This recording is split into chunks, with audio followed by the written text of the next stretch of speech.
마태복음 2장 1절로 12절 말씀을 읽었습니다.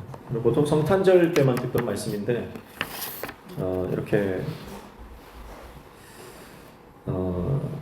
이제 금요일 날 이 말씀을 나누려고 하니까 조금 난감한 부분이 있습니다. 그렇지만 우리가 이 말씀을 한 절 한 절 깊이 또 살펴보면 이 안에 또 하나님께서 귀한 깨달음을 우리에게 주실 줄로 믿습니다. 마태복음은 예수님이 왕이심을 강조하는 책이라고 그랬죠. 그래서 누가복음과 굉장히 대조되는 부분이 있어요. 누가복음 같은 경우는 예수님께서 낮은 곳으로 오신 것을 강조하거든요. 낮은 곳으로 오셔서 겸손하신 분. 그래서 그분이 낮은 곳에서 사람들을 만나시고 치유하시고 회복시키시는 그런 부분들을 강조한다면, 마태복음은 예수님께서 우리를 통치하시고 다스리시며 정의와 공의로 이 땅을 통치하시는 그런 왕으로서의 그 모습들을 마태는 강조를 하고 있어요. 그래서 특별히 예수님의 이 출생에 관한, 예수님의 나심에 관한 이 사건들을 기록할 때 마태는 그 예수님의 왕되심을 드러내기 위해서, 왕되심을 부각시키기 위해서 다른 것들을 다 가지치기를 해버려요.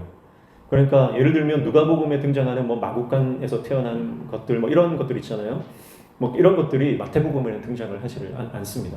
그러니까 마태는 오로지 예수님께서 왕이심을 강조하는 거예요. 그래서 어떤 왕입니까? 구약이 예언한 그 왕이죠. 구약 성경에서 예언했던 메시아, 그리스도가 바로 예수님이다라고 하는 것을 강조하기 위해서 구약의 성경들을 인용하고, 그리고 다른 것들보다는 이 예수님이 왕으로서 오신 이 정체성에 대해서 강조를 하고 있는 것을 볼 수가 있어요. 그래서 우리가 1장에서 살펴봤지만 마태복음 1장 예수님의 계보, 예수님의 족보를 통해서 그 예수님께서는 바로 아브라함과 다윗의 자손으로 오신 분. 그래서 다윗적 메시아, 다윗적 그 메시아로서의 그 왕, 온전한 왕, 다윗이라고 하는 존재는 이스라엘 역사상 가장 위대한 왕이고 가장 완전한 왕이었어요. 그래서 또 다른 다윗이 나타나서 이스라엘을 다시 회복할 것이다라고 하는 메시아 사상이 있었잖아요. 그래서 이제 그 메시아가 왕이심을 강조하기 위해서 다윗을 인용을 하고요.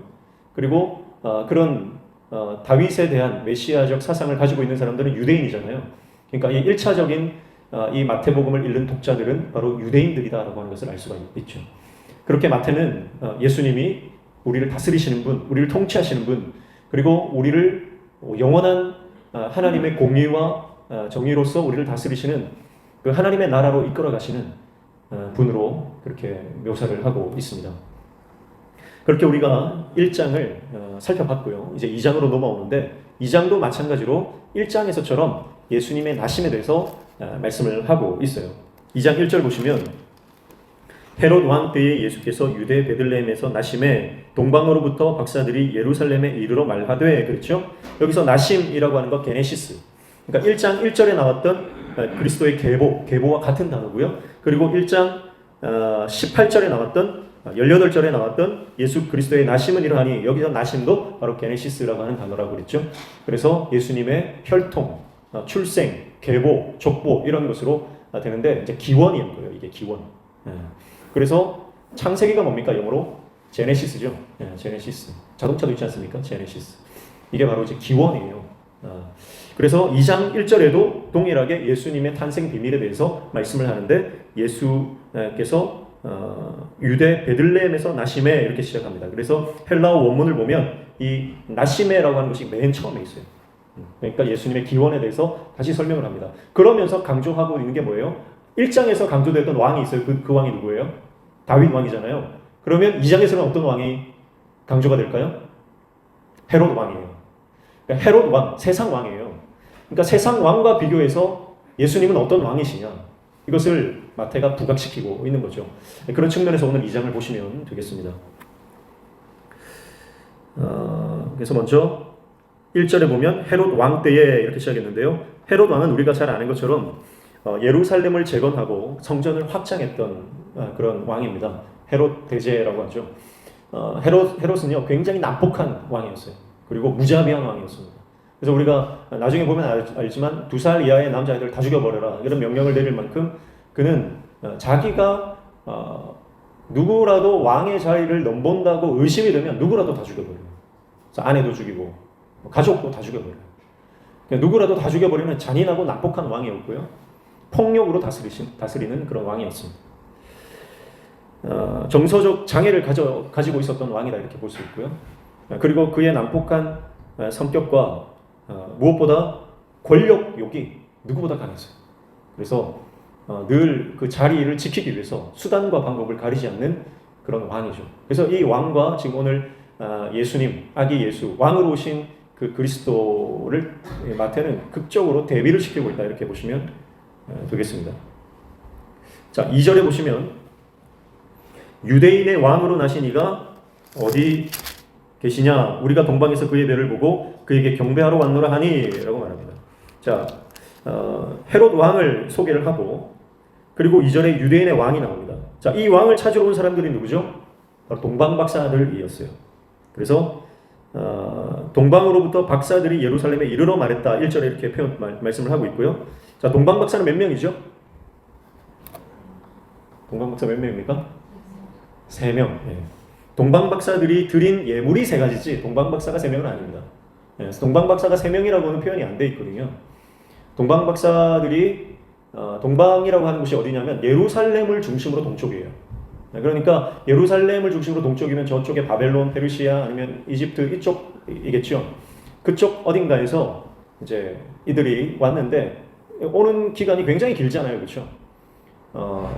이제 여행을 그 별을 따라서 여행을 했기 때문에 뭐 직선 거리로 왔는지 돌아왔는지 아니면 다이렉트로 왔는지 아니면 쉬어가면서 왔는지 모르지만 어쨌든 꽤 먼 거리입니다. 수천 킬로에 달하는 거리죠. 그렇기 때문에 3명만 왔을 것이다 이렇게 보는 것은 어렵고요. 3가지 예물을 드렸으니까 3명이 아닐까 이렇게 생각을 하지만 3명이라기보다는 아마 많은 박사들과 그들을 수종드는 종들과 함께 왔을 것이다 이렇게 볼 수가 있겠습니다. 아마도 수십 명에서 많게는 수백 명까지 되지 않을까 이렇게 볼 수도 있고요. 아니면 생각보다 더 적을 수도 있는데 3명이다 이렇게 규정하는 것은 이제 우리가 어릴 때 연극할 때 봤던 그 장면 때문에 우리가 이 인식이 돼서 그런 거죠. 자, 그렇게 유대인의 왕으로 나시니까 어디 있느냐? 이 동방박사들이 묻고 있는 것입니다.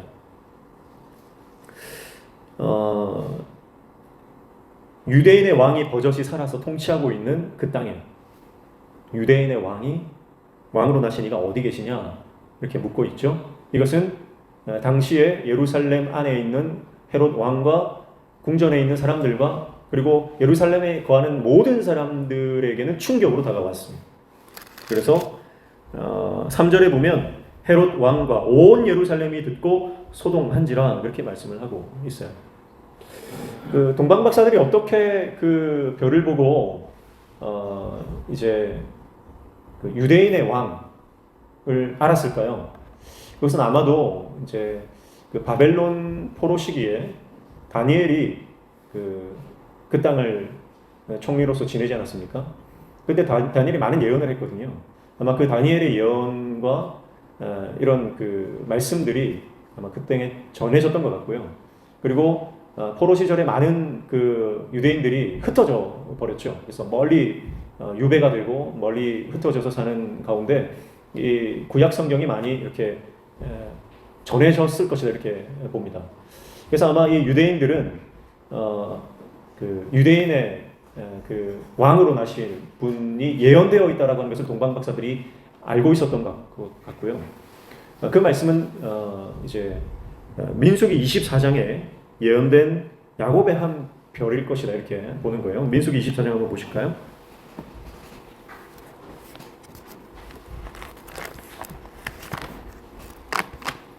민수기 24장 17절.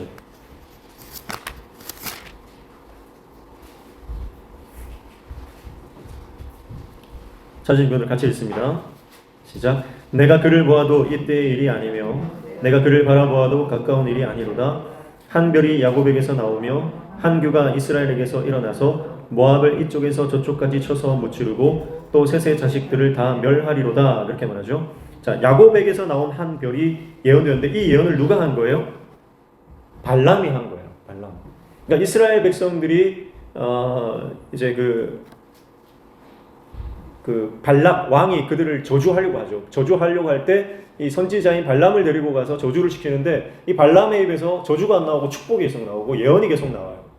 하나님께서 이 발람이라고 하는 선지자를 통해서 예언을 하게 하셨는데 그 야곱의 한 별을 예언하게 하셨어요. 이 별이 바로 예수 그리스도를 상징하는 거죠.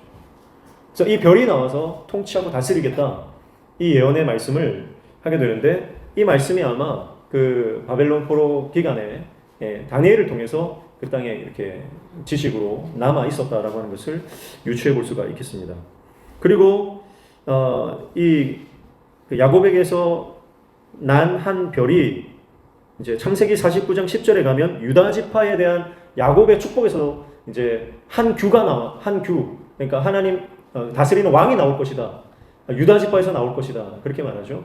그러니까 그 별이 바로 야곱의 별인데, 그 야곱의 별은 유다 지파를 통해서 나오게 될 것이다라고 하는 것이 구약 성경에 예언이 이미 되어 있다라고 하는 거죠. 아마 이런 그 구약의 말씀들을 통해서 동방 박사들은 유대인의 왕을 이제 찾아서, 이 별을 보고 찾아서 왔을 것이다, 그렇게 보는 것입니다. 그러니까 무슨 말이에요? 마태가 강조하는 것은 지금 이방의 무명의 박사들이잖아요. 동방의 박사들이, 이름도 모르는 그 무명의 박사들에 의해서 구약 성경에 예언되어 있던 그 별, 예수 그리스도 메시아의 탄생이 성취되고 있음을 보여주는 거예요. 그러니까 하나님의 이 섭리가 너무 놀라운 것 아닙니까? 하나님께서 이스라엘 백성들을 위해서, 자기 백성들을 위해서 한 왕을 보내실 것인데, 메시아를 보내실 것인데, 그것이 지금 마태복음을 시작하면서 마태는 그것이 이름도 알 수 없는 어떤 먼 이방 땅에서 왔던 그 박사들이 그 말씀이 성취되어져 가는 것을 찾아내고 있다라고 하는 거예요. 그래서 유대인의 왕으로 나신 이가 어디 계시냐라고 그들이 묻고 있는 거예요. 이들이 어떻게 유대인의 왕을 아느냐, 거기에 대한 이제 근거를 우리가 살펴봤고요. 거기에 대한 반응이 바로 예루살렘 전체에서 일어났던 소동입니다. 자, 여러분, 그러니까 이 말씀을 우리는 사실은 이 소동이 어디에서 일어나야 되는 겁니까? 내 안에서 일어나야 되는 거예요. 오늘 마태가 지금 우리에게 던지는 질문이 바로 그거예요. 유대인의 왕이 어디 계시냐? 우리는 이 말씀을 이렇게 받아야 될 것입니다. 우리의 삶 안에, 내 안에 왕이 계시냐? 이 질문으로 받아야 될 줄 믿습니다. 그리고 이 말씀을 우리가 받으면 우리 안에 충격이 일어나야 돼요. 내 삶을 다스리는 이가 누구냐 하는 거예요. 정말 예수가 나의 주인이냐? 하나님이 내 삶을 다스리시고 통치하시는 분이냐? 아니면 내 기준으로, 내 판단으로, 내 고집으로, 내 철학으로, 내 경험으로 나는 판단하고 결정하고 행동하는 삶을 살고 있느냐? 오늘 우리가 우리 안에 예수님을 왕으로 모시지 않고 있다면 네 안에 왕이 계시냐라고 하는 이 질문 앞에서 우리는 충격을 받고 벌벌 떨 수밖에 없다는 거예요. 예루살렘이 소동했습니다. 예루살렘이 소동한 이유가 뭐예요? 그들은 말로는 메시아를 기다리고 있지만 실제로는 메시아가 안 와도 상관이 없기 때문에 그런 거예요. 누가 메시아를 기다릴까요? 정말 메시아를 기다리는 사람은 누굴까요? 가난한 자죠. 헐벗은 자죠. 배고픈 자, 고난당하는 자, 어려움 가운데 있는 자, 인생에 소망이 없는 자, 그런 사람들이 메시아를 기다립니다. 그러나 왕국에 있는 사람들은 메시아가 필요 없는 거예요. 지금 살아가는 게 넉넉하고 형편이 나은 사람들은요, 메시아가 오는 게 오히려 반갑지 않은 소식인 거예요. 그러니까 소동이 일어나는 겁니다. 지금 예루살렘, 모든 종교의 중심지, 모든 경제의 중심지, 모든 정치의 중심지인 이 예루살렘에 있는 사람들은 소동할 수밖에 없는 거예요. 왜냐하면 거기에 있는 사람들은 부족한 게 없거든요. 그러니까 소동이 일어나는 거예요. 여러분, 유대인의 왕이 어디 계시냐라고 물었을 때 그들 안에 일어나야 하는 것은 뭡니까? 기쁨이죠. 감격이죠. 환희죠. 오늘 동방박사들이 나중에 보면 아기 예수 앞에서 감격과 기쁨으로 환희에 찬 것을 볼 수가 있어요. 근데 예루살렘에 있는 사람들은요, 그들이 그토록 기다린다라고 늘 떠들어대던 메시아, 그리고 자기들은 선민이다, 선민 사상을 가지고 있지만 막상 유대인의 왕으로 나신 이가 어디 있느냐라고 하는 질문 앞에서 정말 이제 유대인의 왕 그리스도가 나셨다라고 하는 그 별을 찾아온 그들의 모습 안에서 그들은 단지 놀람과 충격밖에는 받지 않았다라고 하는 것. 여러분, 이것이 우리 삶에 우리의 신앙에 던져주는 질문은요, 굉장히 큰 충격이다라고 하는 거죠. 마태가 우리에게 질문합니다. 너의 삶에 왕이 있느냐? 정말 예수를 왕으로 모시고 살아가느냐? 너의 인생에, 너의 신앙에, 너의 삶의 중심에 말씀이 있느냐? 우리 안에 말씀이 없다면 우리는 어떤 반응을 합니까? 단지 충격받고 소동하며 헤롯과 같은 반응을 할 수밖에 없다는 거예요. 그 헤롯의 반응이 뭡니까? 내가 그를 찾아 죽이겠다는 거예요. 말은 하지 않았지만 그는 조용히 그런 계략을 짜고 있습니다. 4절 보시죠. 4절을 보면 왕이 모든 대제사장과 백성의 서기관들을 모아 그리스도가 어디서 나겠느냐 물으니 그렇게 말합니다. 자, 헤롯 왕에게까지 이 소문이 들렸어요.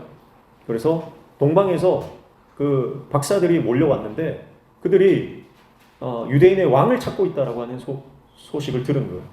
그래서 이제 헤롯이 그 소식을 듣고 종교 지도자들, 대제사장과 서기관들을 모았습니다. 그러면서 던지는 질문이 뭐냐면 그리스도가 어디서 나겠느냐 그랬어요. 분명히 동방 박사들이 했던 질문은 유대인의 왕이 어디 계시냐라고 하는 질문이었는데 헤롯은 그리스도가 어디서 나겠느냐 그렇게 질문을 하고 있어요. 자, 이것은요 마태가 의도적으로 세상 왕 헤롯의 입으로부터 예수가 그리스도이심을 자백하게 하는 그런 장치로 볼 수가 있습니다.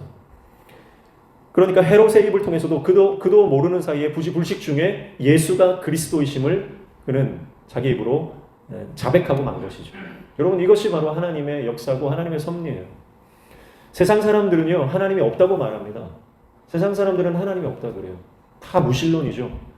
과학적으로 모든 것을 판단하고 논리적으로 모든 것을 다 재단하여 버립니다. 그러나 여러분 그들의 인생 가운데 그들도 모르는 사이에 그들은 하나님을 인식하고 있어요. 그리고 그들은 인정하지 않는 것 같지만 그들은 하나님의 계심을 그의 영은 알고 있는 거예요. 그래서 결국 마지막 그들의 인생의 절체절명의 그 순간에 그들은 신을 찾고 하나님을 찾게 되는 것입니다. 오늘 헤롯의 입을 통해서 그리스도라고 하는 단어로 화제가 전환되고 있는 것을 볼 수가 있죠.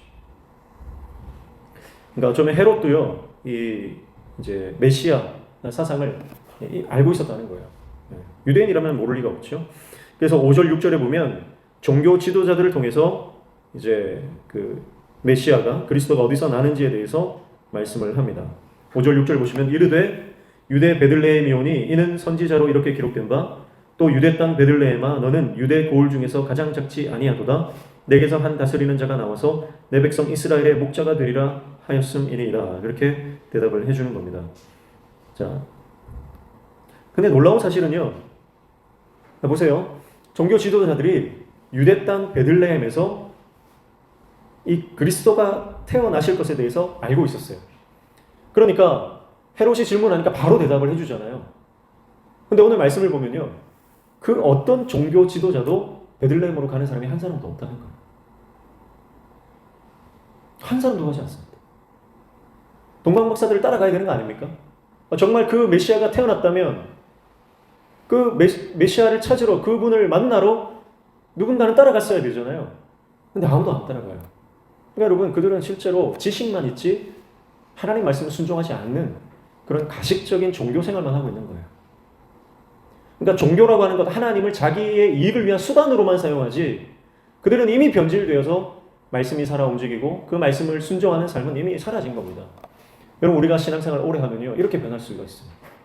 사람은요 쉽게 변질됩니다.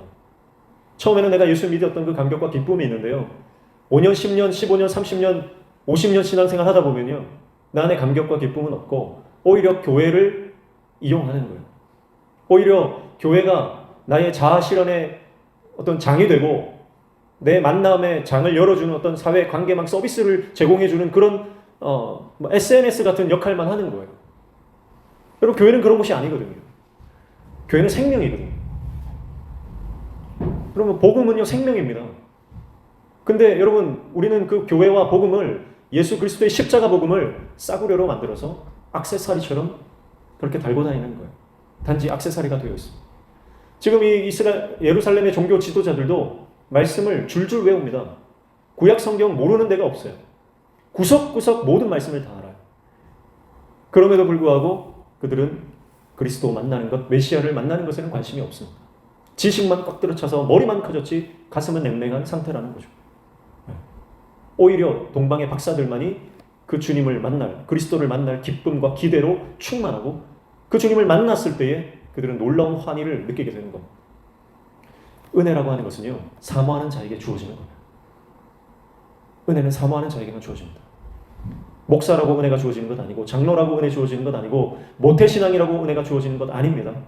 은혜는 사모하는 자에게 주어지는 거예요. 오늘 저와 여러분이 은혜를 사모하기를 축복합니다. 동방박사들이 유대의 왕, 진정한 왕을 만나기 위해서 그 먼 길을 여행하여 여기까지 예루살렘까지 왔지만 못 만났어요. 근데 다시 베들레헴으로 가야 되는 거예요. 그럼에도 불구하고 그들은 불평하지 않습니다. 왜냐하면 그 진정한 왕을 만나기 위한 그 기대감이 모든 것보다 앞섰기 때문에. 여러분, 우리는 교회 나오면서 얼마나 많이 불평합니까? 예배 드릴 수 있다는 것만으로도 우리는 감격하고 기뻐해야 하는데, 교회 나와서 불평하고 원망하고 여러 가지 상황과 형편들에 대해서 우리는 비판적인 이야기를 쏟아내는 경우가 얼마나 많은지 몰라요. 오늘 우리 안에 초심, 예수님을 처음 만났던 그 구원의 감격, 그 하나님의 은혜가 회복되기를 축복합니다. 동방 박사들이 아기 예수를 만나기 위해서 그 먼 길을 인내하며 불평 없이 왔던 것처럼 오늘 우리는 그 은혜를 향한 여행을 시작해야 할 줄 믿습니다. 하나님의 말씀을 우리가 만나고 그 말씀이 우리 삶 가운데 충격되어지며 우리 삶을 변화시킨다라고 하는 그 기대를 가지고 말씀을 향한 여행, 그 모험을 우리는 시작해야 하는 거예요. 그래서 믿음은 모험입니다. 믿음은 모험이에요. 안주하는 것이 아닙니다. 그래서 예루살렘의 종교 지도자들은 현실에 안주했어요. 그래서 종교 생활만 하고 있습니다. 여러분, 더 이상 현실에 안주하지 마시고 영적으로, 영적 저지대를 벗어나 하나님께서 원하시는 순종의 땅으로 가시기를 축복합니다. 하나님께서 원하시는 순종의 땅으로 갈 때에 우리는 그곳에서 하나님의 영광을 볼 것입니다. 하나님의 말씀에 순종하고 그 순종의 길을 걸어갈 때에 그것이 힘들고 어렵고 모험이지만 우리는 그 길의 끝에서 하나님께서 예비하신 놀라운 그 은혜를 경험하게 됩니다. 또 놀라운 사실은요, 헤롯의 입을 통해서도 예수가 그리스도이심을 드러냈던 마태는 그렇게 종교 생활하고 있는 변질된 타락한 종교 지도자들의 입을 통해서도 미가서 5장 2절의 말씀이 성취되고 있음을 보여주고 있습니다. 미가서 5장 2절의 말씀처럼 예수님은 베들레헴에서 나셨고요. 그리고 베들레헴에서 나신 메시아이신 그분은 바로 다스리시는 이스라엘의 목자가 되신다, 그렇게 말씀하고 있는 거죠. 자, 이것은 1장에서 나왔던 인용했던 말씀, 임마누엘의 말씀이었죠. 예수님은 이 땅에 왕으로 오셨는데 우리와 함께 하시는 임마누엘의 하나님이다 그랬죠. 그래서 임마누엘, 함께 하시며 그 백성을 돌보시고 다스리시고 통치하시는 왕, 그것이 바로 1장 23절에 보라 처녀가 잉태하여 아들을 낳을 것이요 그의 이름은 임마누엘이라 하리라 했던 이사야 7장 14절의 말씀이 성취되고 실현되는 장면이라면 2장 6절의 말씀은 미가서 5장 2절의 말씀이 성취되어진다라고 하는 말씀입니다. 그래서 왕의 두 번째 정체성 뭡니까? 그분은 다스리시는 목자라고 하는 거죠. 첫 번째가 임마누엘의 하나님이었다면 2장에서 나오는 왕의 정체성은 바로 목자라고 하는 것입니다. 다윗적 메시아로서 온전하고 영원한 통치를 실현하시는 그분은 샬롬으로 자기 백성을 다스리는 왕이십니다. 그리고 그분은 그 백성들을 풍성한 생명으로 인도하는 목자다라고 하는 말씀입니다. 우리 주님은 우리의 완전하신 목자가 되시는 줄로 믿습니다. 주님은 우리의 목자이십니다. 그 사역에 대한 정체성에 대해서 드러나고 있고요. 그리고 7절 말씀에 보면 이에 헤롯이 가만히 박사들을 불러 별이 나타난 때를 자세히 물었다, 그렇게 말씀을 하고 있죠. 가만히라고 하는 것은 은밀히라고 하는 뜻이고요. 자세히 물었다라고 하는 것은 꼬치꼬치 캐물었다, 이런 뜻이에요. 집요하게 캐물었다, 이런 뜻이에요. 그러니까 헤롯이 지금 박사들에게 은밀한 지시를 내리는 거예요. 찾으면 나한테 꼭 말해라. 그러면서 어디서 그 별을 봤는지, 그 별을 따라서 어떻게 여정을 했는지, 왔는지, 그리고 거기에 대한 지식들 박사들이 경험했던 것들, 이 모든 것들을 집요하게 물었다는 의미가 이 안에 담겨 있다고 볼 수 있어요. 이게 뭡니까? 범죄자는요, 범죄 현장에 반드시 다시 나타난다고 하죠. 왜 그럴까요? 불안하니까 그런 거예요.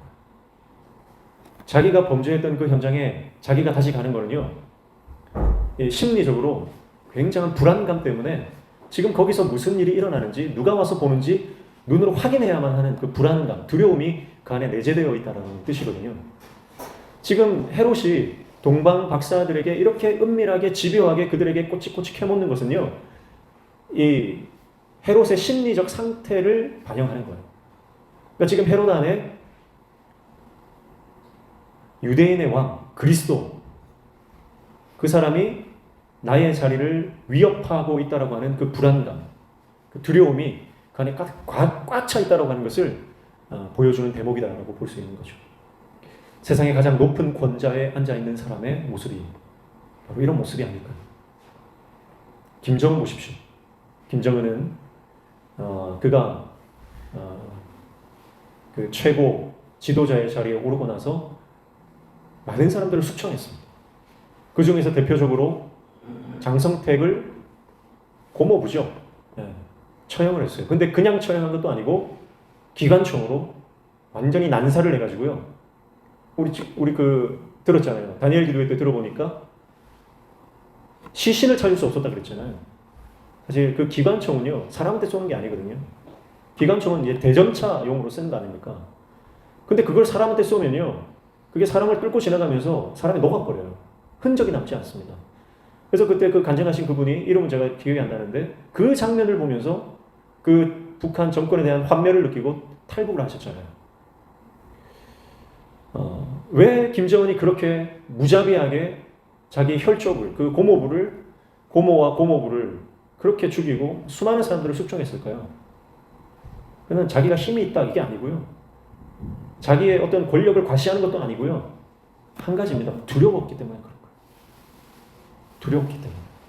언제 내가 이 자리에서 힘을 잃고 죽을지 모른다라고 하는 그 두려움. 그러니까 지금도 김정은은 여전히 그 상태에 있을 거예요. 세상의 모든 독재자들도 마찬가지예요.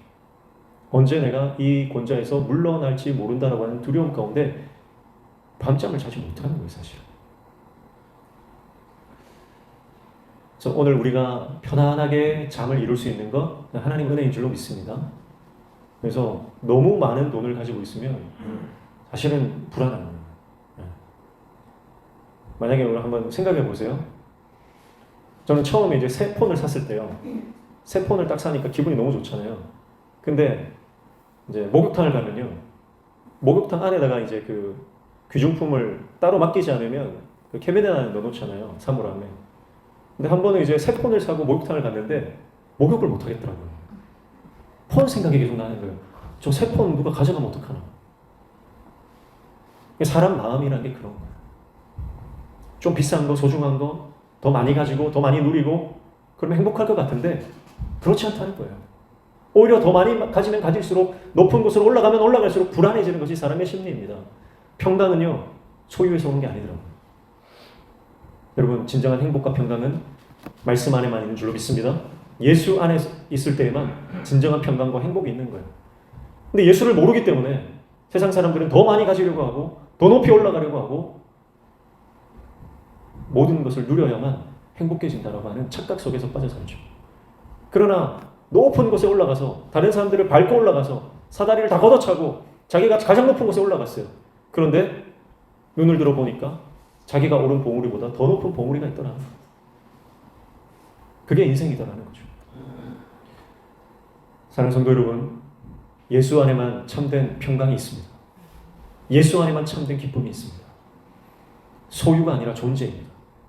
우리가 주님 안에서 자기의 정체성을 발견하고 내가 어떤 삶을 살아야 하는지 진정한 목적을 발견해야만 우리의 인생은 그때 더 농밀한 인생, 더 가치 있는 인생, 더 밀도 있는 하나님과의 만남이 시작된다는 거죠. 우리의 무의미하고 어쩌면 한시적이고 제한적인 우리의 삶, 우리의 시간들, 길어야 100년인 우리의 삶이 예수님 안에 들어갈 때에만 나를 믿는 자는 죽어도 살겠고 우리 살아서 나를 믿는 자는 영원히 죽지 아니하리라고 하시는 그 하나님의 영원한 시간에 우리가 연결되어지는 놀라운 축복을 받는 겁니다. 죽음이라고 하는 인간의 모든 절망, 가장 큰 절망이 해결되지 않으면 사람은 평강을 얻을 수가 없거든요. 그러나 예수님 안에 있을 때 죽음의 문제가 해결됩니다. 그렇기 때문에 궁극적인 가장 큰 절망의 문제가 해결된 예수 안에 있는 사람만이 세상이 줄 수 없는 놀라운 평강을 누릴 수가 있는 거예요. 여러분, 오늘 그 평강을 말씀 가운데서 누리시기를 축복합니다. 그 놀라운 은혜가 오늘 말씀 가운데 나에게 다가와 내 삶을, 내 모든 내 속 사람을 변화시키고 회복시키는 그 은혜를 경험하시기를 주님의 이름으로 축복합니다. 그래서 헤롯은 가장 높은 권좌에 올라가 있었지만 불안합니다. 그래서 이미 그 이야기를 듣는 순간부터 유대인의 왕이라고 하는 자신 외에 다른 왕의 이야기를 들었을 때부터 불안하기 시작했습니다. 두려워 떨기 시작했습니다. 그러나 애써 그것을 감추고 박사들에게 은밀히 집요하게 그의 목적을 이루기 위해서 작전을 짜기 시작하는 것입니다. 간악한 계략을 지금 짜고 있는 것입니다. 그것은 뭐였죠? 8절입니다. 베들레헴으로 보내며 이르되 가서 아기에 대하여 자세히 알아보고 찾거든 내게 구하여 나도 가서 그에게 경배하게 하라. 이렇게 말씀합니다. 자, 나도 경배하겠다. 그것은 새빨간 거짓말이죠. 속임수입니다. 나도 그를 경배하겠다가 아니라 어디에 있는지 정확하게 동방박사들이 가르쳐주면 가서 죽이겠다는 것이죠. 메시아가 탄생할 장소가 베들레헴이라고 하는 것을 안 헤롯은 박사들을 거기로 보냅니다. 근데 이게 아이러니죠. 그를 죽이려고 보냈지만 사실은 모든 것이 하나님 손바닥 아니었다는 거예요. 헤롯을 통해서 동방박사들은 베들레헴이라고 하는 장소를 알게 되었다는 거예요. 자, 그렇게 하나님의 큰 그림이 그려지고 있다는 거죠. 하나님의 큰 그림. 여러분, 우리가 인생을 살아갈 때 하나님의 큰 그림을 볼 수 있는 영적 통찰력이 우리에게 임하기를 축복합니다. 그래서 단편적으로 놓고 보면 잘 이해되지 않는 것이 길게 놓고 보면 이해되기 시작하고, 우리 인생도 우리가 당하는 고난들에 대해서 그때 당시에 고난 한가운데 있을 때는 해석이 되지 않지만 고난을 벗어나 한참 지나고 보면 왜 나에게 그런 고난의 시간들이 있었는지에 대해서 드디어 해석이 되기 시작하거든요. 그래서 성급하게 결론 내리지 말라는 거예요. 우리 인생의 고난에 대해서, 또 힘들고 어려운 역경에 대해서, 그리고 이해할 수 없었던 사건과 시간에 대해서 섣부르게 우리가 판단하거나 해석하지 말고 하나님의 큰 그림을 볼 수 있는 그 영적인 통찰력을 달라고 하나님 앞에 기도해야 할 줄로 믿습니다. 그렇게 되면 정말 한 땀 한 땀 우리가 하나님이 수를 놓으시는데 밑에서 그 하나님의 수를 보면 무슨 그림인지 모르지만 그 수가 다 완성되고 나서 위에서 바라보면 그 수에 하나님이 놓으신 아름다운 수의 그 그림들이 펼쳐지게 되는 것이죠. 9절 말씀에 보면 박사들이 왕의 말을 듣고 갈새 동방에서 보던 그 별이 문득 앞서 인도하여 가다가 악이 있는 곳 위에 머물러 서 있는지라, 그렇게 말씀합니다. 자, 왕의 말을 듣고 베들레헴으로 가는 도중이었는데 다시 그 별이 앞서서 인도했다, 이렇게 말씀을 합니다. 그래서 앞서 가다가 그리고 머물러 섰습니다. 앞서 가다가 머물러 섰다, 어디서 많이 보던 거 아닙니까? 출애굽기에서 보던 거, 민수기에서도 보던 거죠. 한번 찾아볼까요? 출애굽기 13장 21절.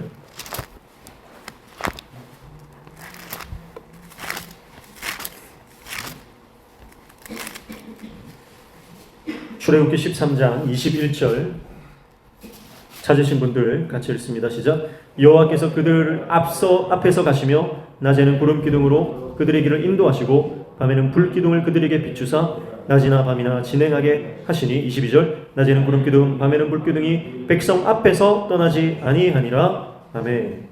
백성 앞에서 구름 기둥 불 기둥이 갔다. 자, 그리고 민수기 10장 35절.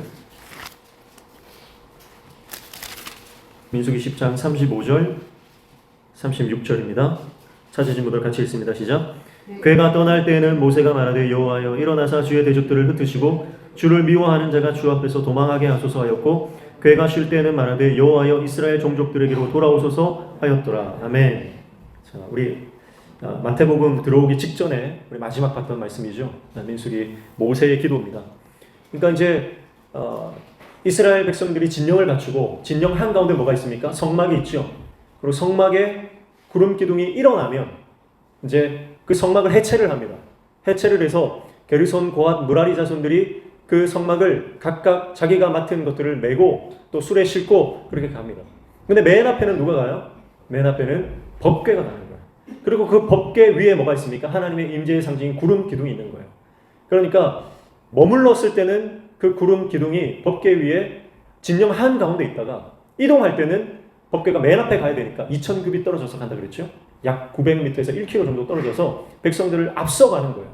앞서가면서 그 구름 기둥을 보면서 백성들이 진행을 하죠. 유다 지파가 선두에 서서 쭉 진행을 합니다. 맨 마지막에는 단 지파가 있죠.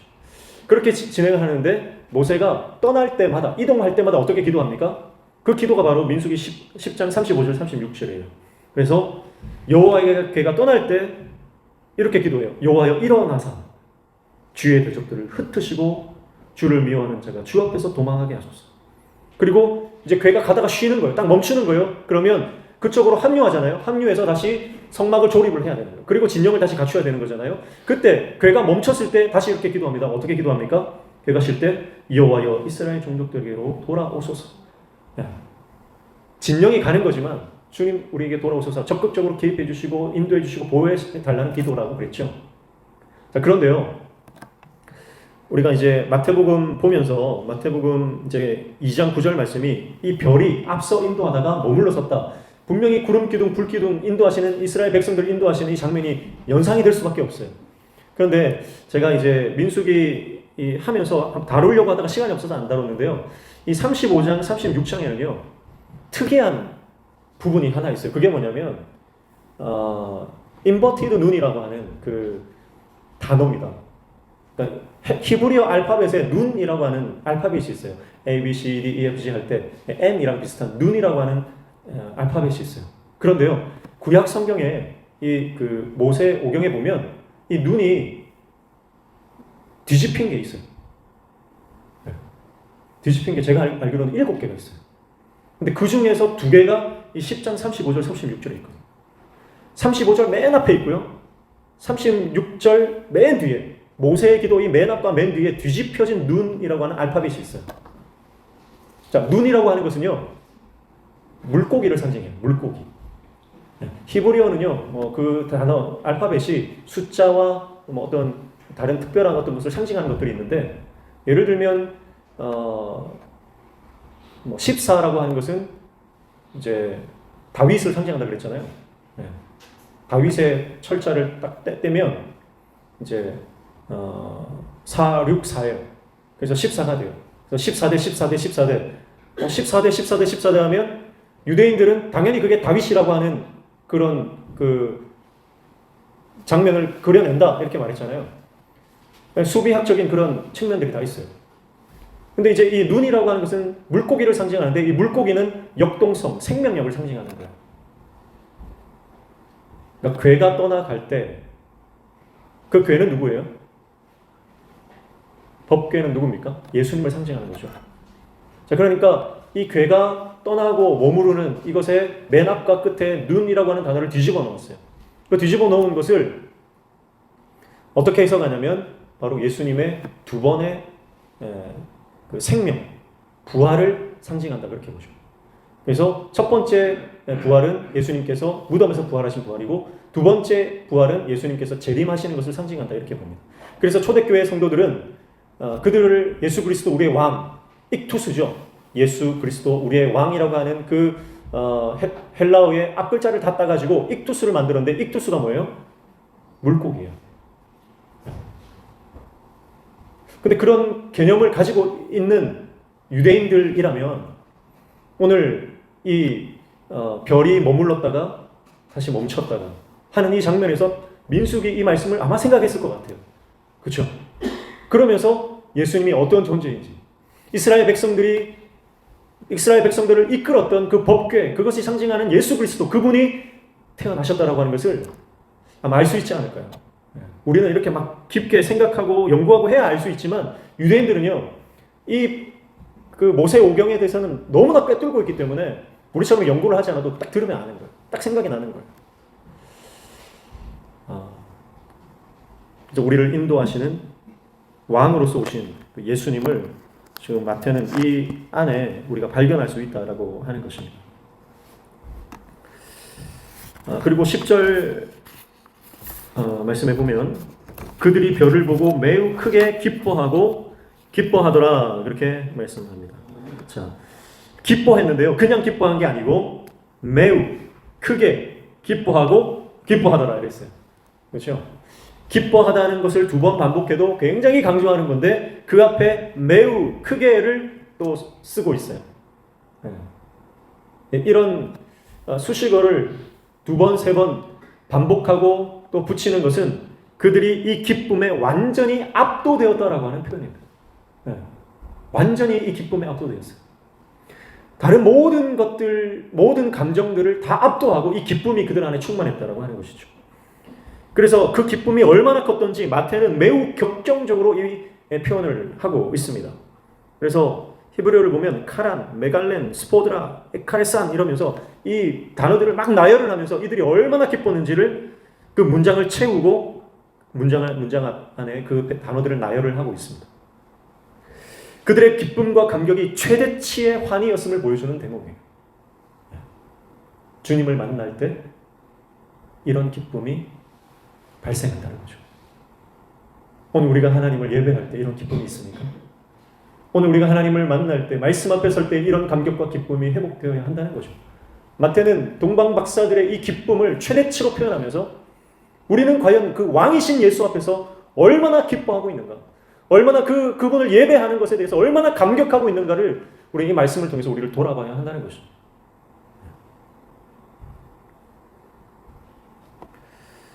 하늘의 별이 이 땅에 일어난 진정한 왕의 탄생을 가리키고 있는 이 놀라운 신비의 장면에서 동방 박사들은 너무나 기쁜 나머지 그 기쁨을 주체할 수가 없었습니다. 그래서 그 아기 예수를 경배하죠. 11절입니다. 집에 들어가 아기와 그의 어머니 마리아가 함께 있는 것을 보고 엎드려 아기께 경배하고 보배합을 열어 황금과 유향과 몰약을 예물로 드리니라 이렇게 말씀합니다. 자, 누가복음과 다르게 마태복음에서는 다른 것들을 다 생략했어요. 그래서 요셉도 등장하지 않고요. 마구간에 관한 이런 사건도 등장을 하지 않습니다. 왜냐하면 마구간이라고 하는 것은 누가복음에서는 예수님께서 얼마나 낮은 자리로 오셨는가를 강조하기 위해서 그것을 드러냈다면 마태복음에서는 예수님이 왕으로 오셨기 때문에 굳이 이것을 드러낼 필요가 없을 뿐더러 실제적으로 예수님이 태어나신 직후에 태어난 그 순간을 누가복음이 말했다면 마태복음은 태어난 순간이 아니라 수개월이 지난 시점이 아닐까 이렇게 볼 수 있어요. 마구간이라든지 또 요셉이 지금 옆에 없는 모습을 보면서 요셉이 일하러 갔다든지 아니면 뭐 다른 뭐 출장을 갔다든지 집을 잠깐 비웠다든지 아니면 집에 있는데 굳이 요셉을 희미하게 처리를 한 거예요. 왜 그렇게 처리하냐면 마태복음은 계속 말씀드리지만 예수님께서 족보에 등장하는 5 여인들 중에서 누가 누구를 낳고 할 때 여인이 등장할 때는 누가 다말에게서 누구를 낳고 누가 라합에게서 누구를 낳고 여인이 반드시 들어간다 그랬잖아요. 그런데 마태복음은 예수님이 성령으로 태어나셨다라고 하는 강조한다 그랬어요. 그래서 요셉이 낳았다, 마리아에게서 태어났다 이렇게 말하지 않아요. 신적 수동태를 썼다 그랬죠. 그래서 예수님은 마리아를 통해서 태어나졌다 이렇게 표현해요. 그런 문법을 쓰고 있어요. 그러니까 예수님의 신적인 권위 그리고 예수님이 이 땅의 통치자 왕으로 오신 것을 강조하고 있어요. 그래서 어떤 이제 면에서는 요셉을 불로 처리를 한 거예요. 요셉을 있었어도 살짝 이렇게 불로 처리를 하고 성령으로 인해 마리아에게서 태어나신 그 예수님을 강조를 하고 있습니다. 왕으로 오신 예수님을 강조하는 거죠. 그래서 다른 것들은 다 배제를 했어요. 요셉도 생략하고 마구간도 생략하고 그렇게 생략을 하는 것입니다. 자, 그렇게 왕이신 예수님 앞에 엎드려 경배한다는 거죠. 그 왕이신 아기 예수 앞에서 동방 박사들이 완전히 그분을 예배한다, 경배한다라고 하는 것을 강조하고 있습니다. 그래서 진정한 왕을 만난 무명의 박사들, 그들의 반응은 세 가지입니다. 첫 번째는 뭡니까? 엎드려 경배했다라고 하는 거죠. 엎드려 경배했다. 진정한 왕을 만나면 그분 앞에 엎드릴 수밖에 없습니다. 엎드린다라고 하는 것, 이것은 겸손이죠. 겸손이라고 하는 단어는요, 완전히 낮아짐을 말합니다. 하나님께서 은혜를 주시는 내가 너를 고치리라 말씀하셨을 때 이사야 57장 19절 말씀에 고치리라 했잖아요. 고치리라. 근데 그 고쳐주는 대상이 누굽니까?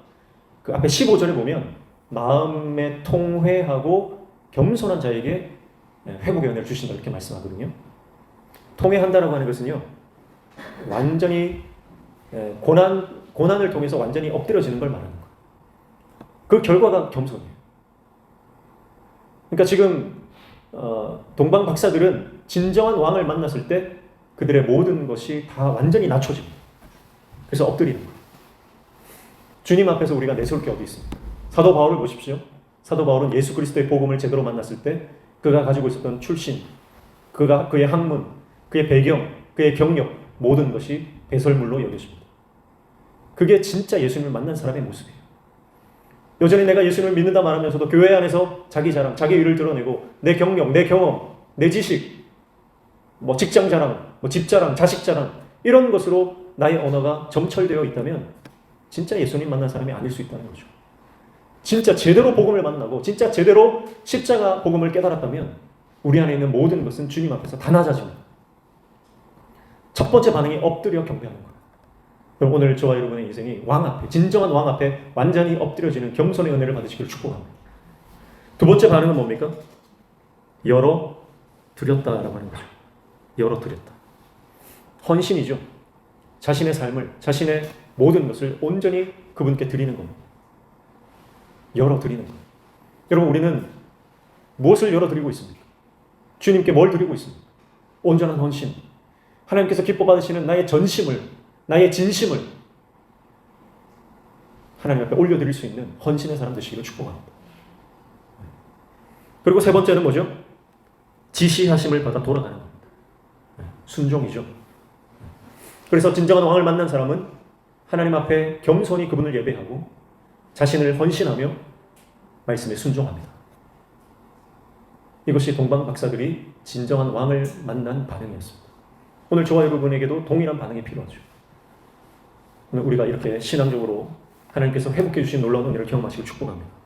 그렇게 동방 박사들이 아기 예수를 경배하고 예물을 드렸죠. 예물을 드렸는데 예물을 드리는 이 장면은요, 마찬가지로 구약의 예언들이 성취되는 장면이라고 볼 수 있어요. 시편 72편과 또 이사야 60장 말씀에 보면 모든 열방과 세계 사람들이 예물을 갖다 바친다라고 하는 그런 예언들이 되어 있거든요. 그 예언들이 이방의 박사들이 예수님 앞에 와서 귀한 예물을 드림으로 성취되어진다 이렇게 볼 수가 있습니다. 네. 나중에 집에 가서 한번 찾아보시면 되겠고요. 세 가지 예물 드렸죠. 우리가 잘 아는 황금과 유향과 몰약입니다. 네. 황금은 왕을 상징합니다. 네. 예수님이 왕 되신다라고 하는 거죠. 유향은 뭡니까? 유향이라고 하는 것은 신성을 강조하는 거예요. 신성. 신성이라고 하는 것은 제사장을 이렇게 말한다 이렇게 볼 수 있어요. 그래서 하나님과 백성 사이의 중재자로서 어떤 신적인 권위를 가진 제사장을 상징한다 이렇게 볼 수 있고요. 그리고 몰약은 뭡니까? 몰약은 시체 말하는 거잖아요. 그래서 예수 그리스도의 고난, 그의 죽으심을 상징하는데 구약의 선지자들은 고난을 당하거든요. 하나님의 말씀을 대언하는 사람들은 고난을 당합니다. 그래서 예수님의 왕이요, 또 제사장이요, 선지자로서의 그 기름 부음 받은 자, 그리스도죠. 네. 예수가 그리스도다. 그 세 가지 예물을 통해서도 드러나고 있는 것이죠. 그러니까 마태의 모든 지금 예수 그리스도의 나심, 이 게네시스, 이 출생에 대한 것은 예수님이 그리스도다, 그분이 메시아다, 그분이 우리를 다스리는 왕이다라고 하는 것에 모든 초점이 맞춰져 있다라고 하는 것을 우리가 볼 수 있는 것입니다. 마태가 오로지 함께 하시며 통치하시며 다스리는 왕으로서 오신 예수님, 그분이 그리스도다라고 하는 것에 집중하며 거기에 몰입하고 있습니다. 그래서 그것에 몰입하기 위해서 불필요한 모든 것들은 가지치기를 하고 있습니다. 그리고 오늘 우리 인생 가운데도, 우리의 신앙 가운데도 이런 영적 가지치기가 필요할 줄로 믿습니다. 하나님을 예배하고 하나님을 섬기고 하나님 앞에 헌신하기 위해서 불필요한 내 삶의 모든 가지들을 쳐내려 가야 된다는 거죠. 하나님이 기뻐하지 않는 취미생활, 하나님이 기뻐하지 않는 어떤 내 삶의 습관이나 어떤 패턴들, 영적으로 크게 도움이 되지 않는 나만의 어떤 루틴들이 있어요. 우리가 인생을 살다 보면 영적인 재정비가 필요하다는 거죠. 정말 성공하는 사람들은 몰입하는 사람들이라고 그러잖아요. 신앙도 마찬가지입니다. 주님께 몰입하고 하나님 앞에 집중하기 위해서 방해가 되는 것들을 영적으로 가지치기해 나가는 신앙의 결단이 필요합니다. 그래서 마치 다니엘이 어떠한 상황과 환경 가운데서도 열린 창으로 하나님을 바라보며 예배하며 기도하고 찬양했던 것처럼 우리 인생의 상황이 어떻든지 어떻게 급박한 일들이 돌아가든지 간에 멈춰서서 하나님만 바라보는 하나님께 열린 창이 필요하다는 거예요.